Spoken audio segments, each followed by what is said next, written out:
Great to be here. Thank you.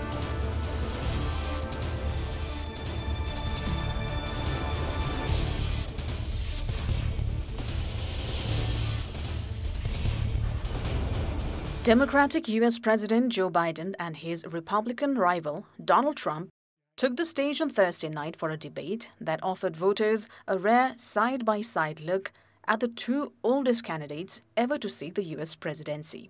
The early-going favored Trump, the 78-year-old former U.S. president, who appeared forceful and energetic when compared to the 81-year-old Biden, who spoke in a hoarse, halting voice and offered sometimes meandering replies or trailed off during his answers to several questions. They're in a situation where they, in fact, pay 8.2% in taxes. If they just paid 24%, 25%, either one of those numbers, they'd raise $500 billion, I should say, in a 10-year period.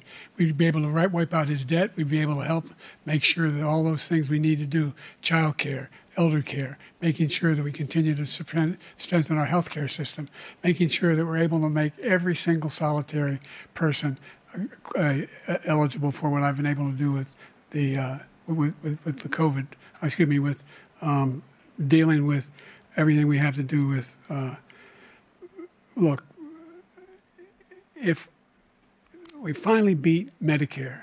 The White House said the president was suffering from a cold, but only after Biden turned in a fitful performance in the opening minutes of the debate. The animosity between the candidates frequently spilled into the open as the two men got personal.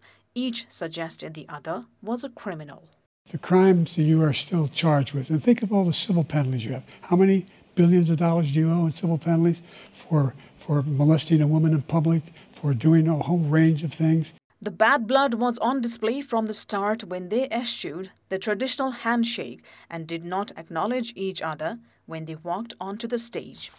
I wasn't really going to run until I saw the horrible job he did. He's destroying our country. There is no evidence of that at all. And I tell you what, I doubt whether you'll accept it because you're such a whiner. The idea, if you lose again, you accepting anything, you can't stand the loss. Something snapped in you when you lost the last time. Both candidates tried to defend their performance on the key issue of the race for the voters, which is the economy. It is a tricky issue for Biden as an incumbent presiding over the economy at a time when voters are angry over higher food and gas prices. We have the greatest economy in the history of our country. We have never done so well. Everybody was amazed by it. Other countries were copying us. We got hit with COVID, and when we did, we spent the money necessary so we wouldn't end up in a Great Depression, the likes of which we had in 1929. The ex-president, he said, left him a terrible economy. He said he was working to bring down inflation. Trump replied that inflation was absolutely killing them and accused Biden of doing nothing. Biden also seemed to lose his train of thought while responding to a question about the national debt. The two men showed the distinctions of the two Americas in which they live.